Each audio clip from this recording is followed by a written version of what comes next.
Good morning, YouTube fam. So today I thought I'd do a vlog, day in the life.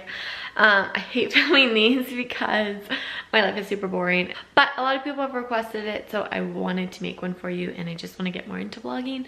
So let's do it. Before we get started, don't forget to hit that subscribe button. But it is like 11 o'clock and I'm just getting up. I know, but this is the life of chronic illness and chronic fatigue. It sucks.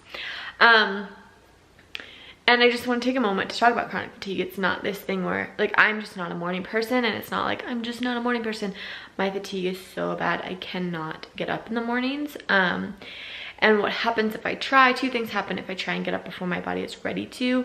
One, all my symptoms just go crazy. Like, they're just completely exacerbated and they get really bad. I'm in a ton of pain and I just like can't even function the rest of the day. So it's completely pointless, because if I'm trying to get up to have a more productive day, I end up being less productive because I'm not rested. The second thing that will happen is I'll crash a couple hours later. I do take a nap or lay down to rest every day because I can't get through a whole day with my fatigue. But if I get up early, I will completely crash later. Like, it's something I can't push through. My body will basically hit a wall, and if I don't lay down to rest, it will pass out for me. It basically tells me rest or we'll make you. So for me, I actually end up being more productive by letting my body sleep in to when it's ready to get up, so I'm not in pain and I can be more functional and get, you know, a couple things done. So it's 11 and I'm gonna go make breakfast, so let's go eat. Good morning. All right, so I've got breakfast ready. I eat pretty much the same thing every day during the week, just because I know what works for me. So what I tend to do is I eat the same things throughout the day, and then at night is when I'll like experiment with something different, just because I know what I can digest during the day, like what will agree with me and not set me off into some type of flare or whatever. So I'll eat kind of the same thing every day during the day, and then at night I'll kind of experiment with foods, because then if I feel sick I can just go to sleep. But basically what I have during the week is a bunch of sauteed veggies. So I have baby radishes and zucchini. I had a bunch of greens. I had arugula today, and then some ground turkey I had cooked up earlier this week. So that's what's for breakfast. So I'm done with breakfast and I'm about to jump on a Skype call with a friend. We are working on a secret project for you all, and I'm super excited about it. Hopefully I'll be able to talk more about it, and we will be launching everything this fall. So stay tuned for that. I will keep you updated when I know more, but I'm gonna jump on that.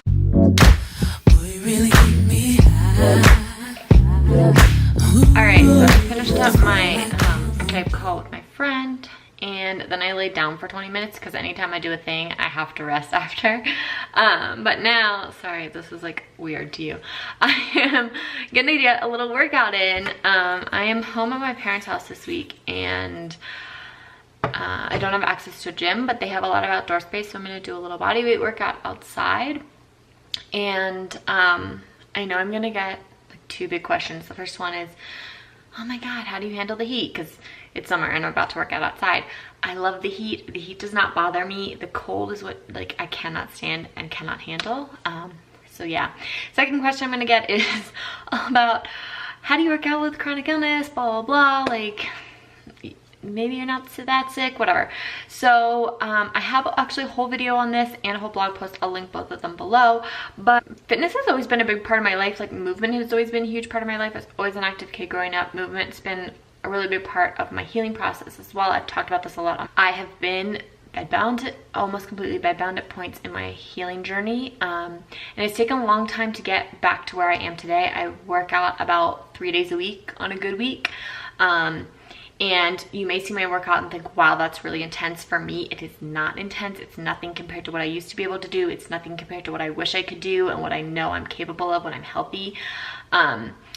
I don't do any cardio because that sets me off, but I do a lot of weight training, body weight training, that sort of thing. But when I was, you know, not able to get out of bed, I would stretch. I built up to this point where I could stretch 5 minutes a day because that's important. That counted as my movement. That got blood flow. It helped prevent injuries. I talk about it all in those posts and videos. I'm not going to go into it here. And then I slowly built up It was getting to the point where I could stretch for 10 minutes. I could do a 10-minute yoga. I could go for a walk up my driveway and back. I could extend that walk to walk the dog and come home. I started doing longer yoga sessions. I started doing some body weight exercises, very light and easy, and just slowly built up to the point where I'm at today. It's a very slow process. It's important with chronic fatigue. It's important with chronic illness. It helps in healing as long as you find the proper balance. So that's where I'm at. You know, I used to work out 6 days a week. I'd go run and run sprints. I love interval training. I love heavy lifting. I can't do that stuff right now or anymore. Maybe never again. We'll see. Hopefully again, because I love it. But I figured I'd show you my workout today and we'll see how that goes. I'm also thinking about, if you don't know this, I've been a personal trainer, certified as a personal trainer for over 7 years. I've done a lot of training in gyms, worked in a variety of settings, etc., etc. I'm actually thinking about taking on a few clients to do some online training for those with chronic illness and disabilities, because I have obviously experience with training and experience with chronic illness. So I'm thinking about maybe this fall taking on a few people. If you're interested, I'll shoot me an email, lemonsandlime@outlook.com. It'll be right here. If you're interested or want to learn more, I'd be happy to talk to you about it. But let's go work out. So the hardest part now about the workout for me is picking the music I'm going to listen to. I need some new jams. So if you have any good workout playlists or workout songs you want to send my way, leave them in the comments. I'd love to know. I really like kind of electro-ish stuff, a lot of rap. I really like throwbacks and like throwback rap and like 90s throwbacks, but like I need a playlist. Like if somebody has a good playlist, that would be awesome. But if you have some great new songs too I should check out, again, leave them in the comments. I'd love to know. But let's go work out.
So this is a TRX, this hanging thing that I've been using.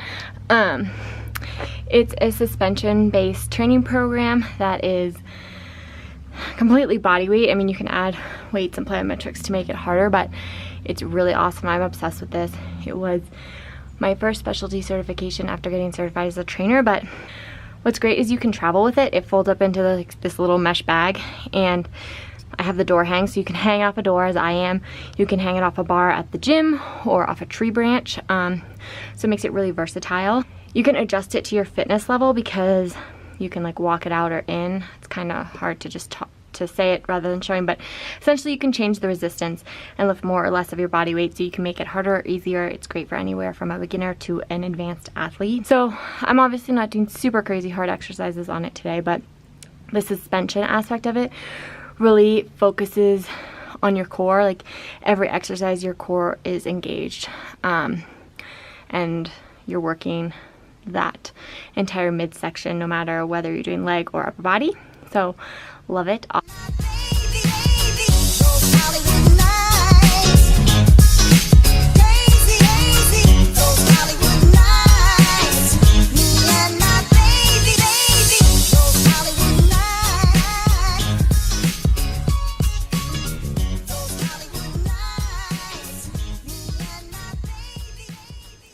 I finished my workout. Now that I'm all sweaty and hot, I'm going to dry brush. I have a whole video about this. It'll be linked. But I'm gonna dry brush and then I'm gonna hop in my little portable far infrared sauna because I detox every day. I either get in my sauna or I take an Epsom salt bath. Like I said before, I like the heat. Sweating always makes me feel better. I do better with heat and sweating, and so I do a little bit of that every day to detox.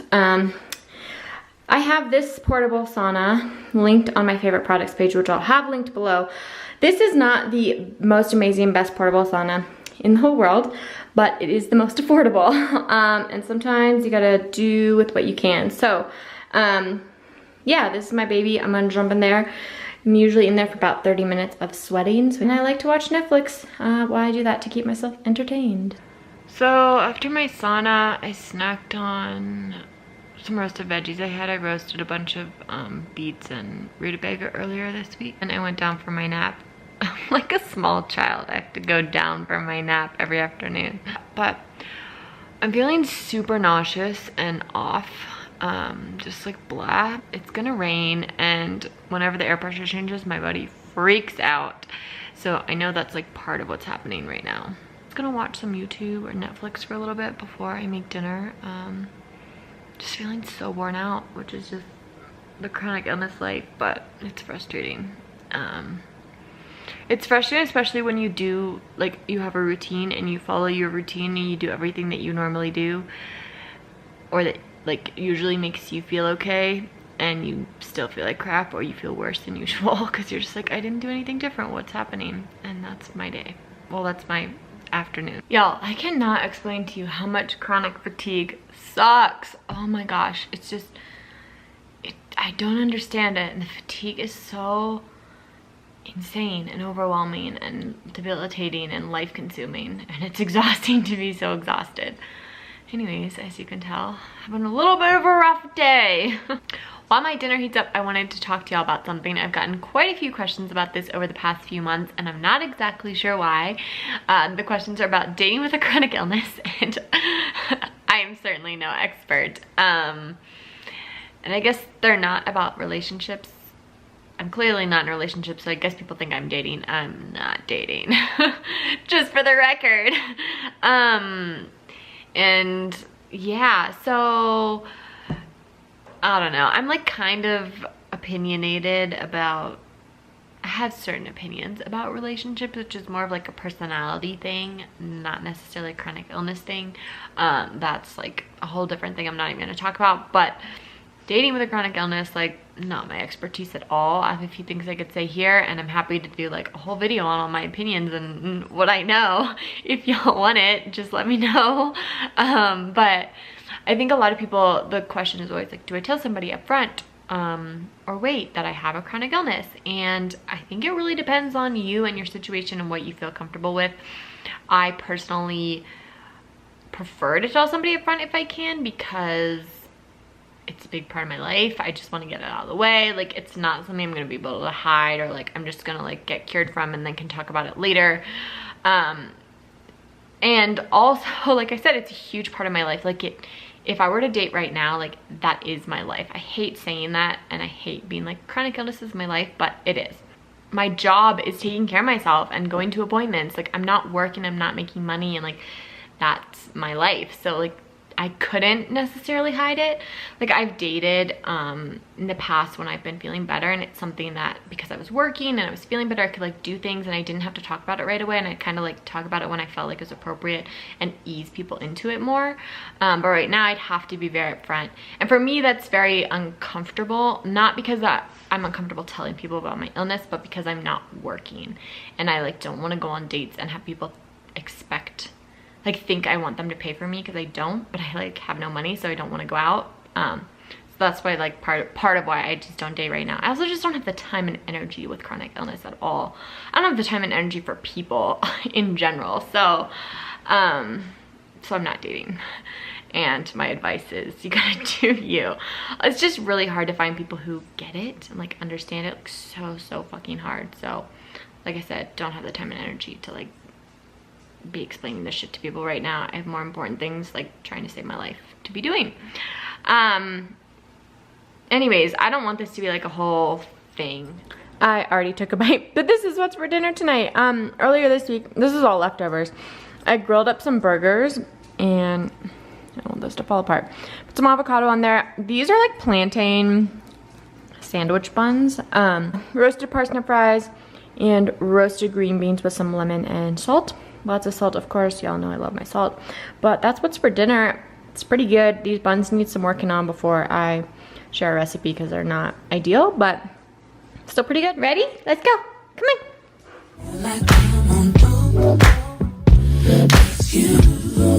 You serve me on a regular.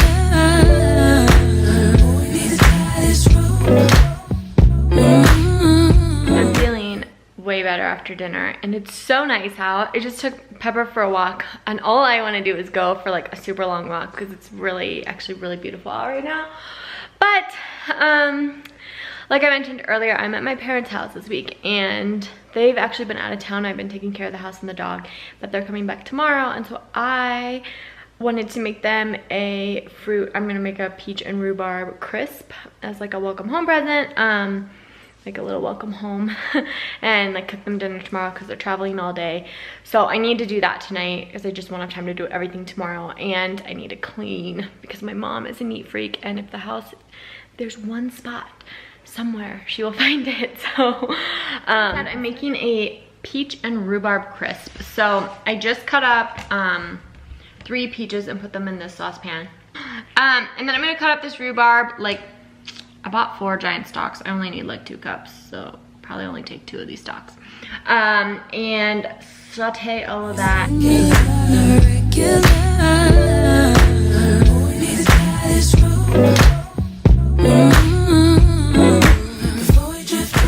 For the topping, I'm gonna use a cup of tiger nut flour. Anthony's is my favorite brand, mostly because it's the most affordable.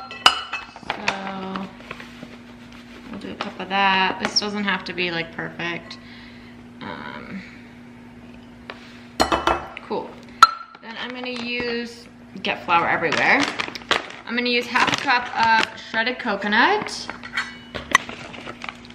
Yes, get some coconut in there. And then I'm gonna do a 1/4 cup of tapioca starch to finish this off. And then some salt, because salt makes things sweeter. I honestly, probably like a 1/4 teaspoon. I cook and bake so much more than like I put up on the blog because I don't measure it. And then it turns out good and I don't know what I did, but such is life. 1/4 cup of maple syrup, coconut oil. I'm gonna just start with a 1/4 cup, but I might end up adding more than that. And I would add some cinnamon, but we're out. So I'm not gonna add cinnamon today, but I'm gonna mix all of this together. It's coming together. It probably needs, actually, I don't think it really needs any more coconut oil. It's really coming together. Don't worry, I washed my hands before this. So as you can see, it holds together, which is perfect because then you can just like put clumps of it on top, which I'll show you in a moment. There's no raw eggs in this, so it's okay if I eat it raw. I never disappoint myself. Fruit is all softened up. I just had it on low on the stove, and some recipes say you don't have to cook the fruit beforehand, but I have always liked to just like soften things a little bit before it goes in the oven. I'm probably using like an 8x8, 9x9 inch baking dish. Doesn't really matter. I didn't add the tapioca starch before, so I'm gonna add like a tablespoon or 2 of tapioca starch now, just to soak up some of that extra liquid that came off when the fruit was heated up. It just absorbs some of the liquid so that it's not all so runny. And like when you scoop it out, it just doesn't like run everywhere. It holds together a little bit. It's not a pie, so it doesn't have a base crust. So it won't hold together perfectly, but it'll be good enough. Oh, y'all, this is gonna be so good. Remember that I made a giant mess? We're just gonna put the topping on top. So I like to just do this with my hands because it's the easiest way. I just take it legit and just crumble it on top. Make sure it's evenly crumbled across the whole thing. Cool. Isn't that beautiful? Look how lovely. All right, now I'm just moving everywhere. So I'm gonna bake this in the oven, 350 for probably like 25 to 30 minutes-ish, until the top is like a nice golden brown. I'm just pressing this down just gently. Until the top's a nice golden brown, and then it'll come out and be ready to go when my parents get home tomorrow. What I love to do with this is serve it with, well, obviously vanilla ice cream would be ideal. But I also really love, you guys know I love coconut whipped cream. So I take that can of coconut. I showed this in my what to eat in a day video, the video before this. So you can go watch that. But I like take a can of coconut milk and take the coconut cream and then whip that to get a beautiful coconut whipped cream. So good with this. So that's what we'll do tomorrow night.